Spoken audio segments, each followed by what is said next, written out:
राधे राधे दर्शकों, भक्ति कहानियों में आपका स्वागत है।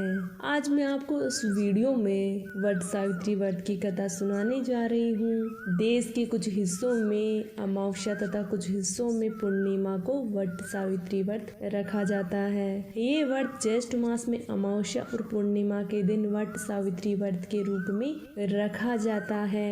एक राजा था, उसकी एक लड़की थी, उसका नाम सावित्री था। वह जब 12 वर्ष की हुई तो राजा ने उसकी जन्म पत्री पंडितों को दिखाई और वर खोजने के लिए कहा। पंडितों ने जन्म पत्री देखकर राजा को बताया कि उसकी शादी के 1 साल बाद ही विधवा हो जाने का योग है। यह सुनकर राजा बहुत दुखी हुआ। अब तो राजा ने शादी के बारे में सोचना ही छोड़ दिया था। जब सावित्री 18 वर्ष की हुई तब वह एक दिन अपनी सखी सहेलियों के साथ वन में भ्रमण करने गई थी तो उसने एक सुंदर सा लड़का लकड़ी काट रहा था। उसने उससे शादी करने का फैसला किया। सत्यवान के पिता एक राजा थे, किंतु उनका राज्य दुश्मनों ने छीन लिया था और अब वे जंगल में झोपड़ी बनाकर रहते थे।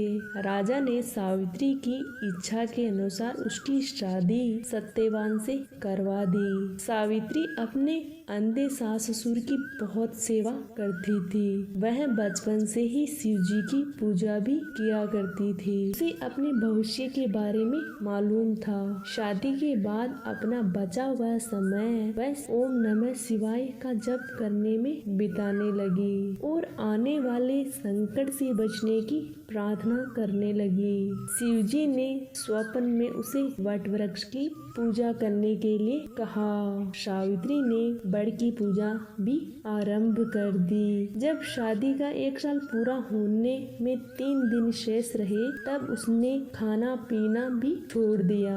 जेठ की पूर्णिमा को सत्यवान जब लकड़ी काटने के लिए जंगल को जाने लगा तब हट करके सावित्री भी उसके साथ चली गई। लकड़ी काटते काटते सत्यवान के सिर में दर्द होने लगा। सावित्री ने उसे कहा वह कुछ देर आराम कर लेवे। यह सावित्री की गोद में सर रखकर लेट गया। उसे नींद आ गई और नींद आने में ही उसकी मृत्यु हो गई। जब यमराज सत्यवान की आत्मा को ले जाने लगे तब व्रत के प्रभाव से वे उसे दिखाई देने लगे। वह उनके पीछे पीछे चल पड़ी। यमराज ने कहा वह उनके पीछे न आवे और उन्हें अपना काम करने देवे, किंतु उसने यमराज से कहा या तो मेरे पति के प्राण लौटाओ या फिर मैं भी अपने पति के साथ चलूंगी। यमराज ने कहा कि ना तो तुम साथ चल सकती हो और ना ही तेरे पति के प्राण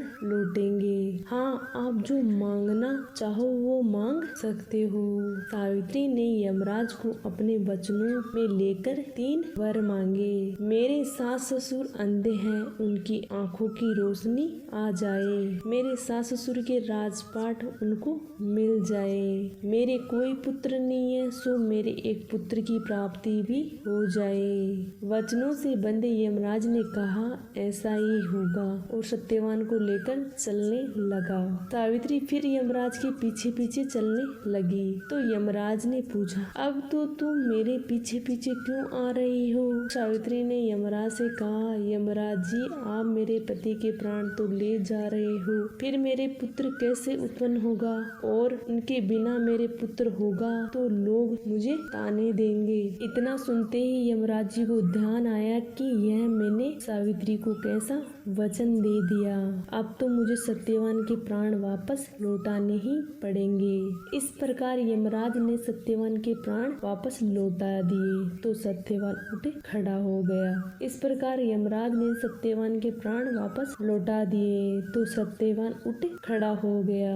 अब सावित्री ने गाजे बाजे से सखी सहेलियों के साथ वट की पूजा करी और वट के पत्तों के गहने पहने तो वे हीरे मोती के हो गए। वट की पूजा का पानी सास ससुर की आंखों में लगाया तो सास ससुर की आंखें भी ठीक हो गई और राज्य भी वापस मिल गया।